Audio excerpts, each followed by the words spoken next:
দর্শক, চট্টগ্রাম বিশ্ববিদ্যালয়ে ছাত্র এবং স্থানীয়দের মধ্যে চলছে ব্যাপক সংঘর্ষ। প্রত্যেকটা ছাত্রকে দাঁড় দিয়ে কোপাচ্ছে, সব দিকে কোপাচ্ছে। এটা কোন জায়গাতে আছি আমরা? আমরা আমাদের ছাত্রদেরকে উদ্ধার করার জন্য বলেন, আপনারা সব জায়গায় বলেন। আমরা ওদের তুলনায় অনেক ভালো আছে। আমাদের ফকর আহত, আবার প্রভিসি একাডেমিক আহত, আমাদের সকল শিক্ষককে মারছে, আমার সকল ছাত্রদেরকে মারছে, কন্টিনিউ মারতেছে, এখনই মারতেছে। আমরা মেডিকেলে জায়গা দিতে পারতেছি না।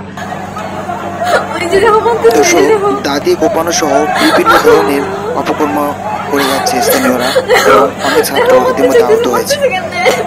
সিটাং মেডিকেলে আমরা 3টা গাড়ি বানাইছি, এখানে আমাদের 400-500 ছাত্র এখানে আহত হয়েছে। আমাদের ছাত্রদের কারণে আমরা কোন জগতে আছি? সকল ছাত্রলীগের ক্যাডাররা, সকল বড় বড় ক্যাডাররা এখানে ঢুকে হেলমেট পরে তারা আমাদের শিক্ষার্থীদেরকে মারতেছে। কোনো পুলিশ নাই, কোনো কিছু নাই। দর্শক, ইতিমধ্যেই সেখানে 144 ধারা জারি করা হয়েছে, অর্থাৎ সেনাবাহিনী সেখানে টহল দিচ্ছে।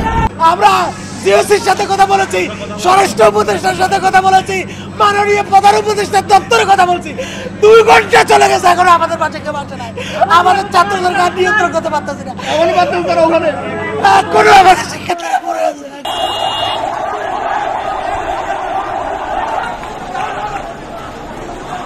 আমি এই আহত অবস্থায় আমি হাত জোর করে ক্ষমা চাচ্ছি। আমাদের শিক্ষার্থীরা, তোমরা শান্ত থাকা, এলাকাবাসী আপনারা শান্ত হন।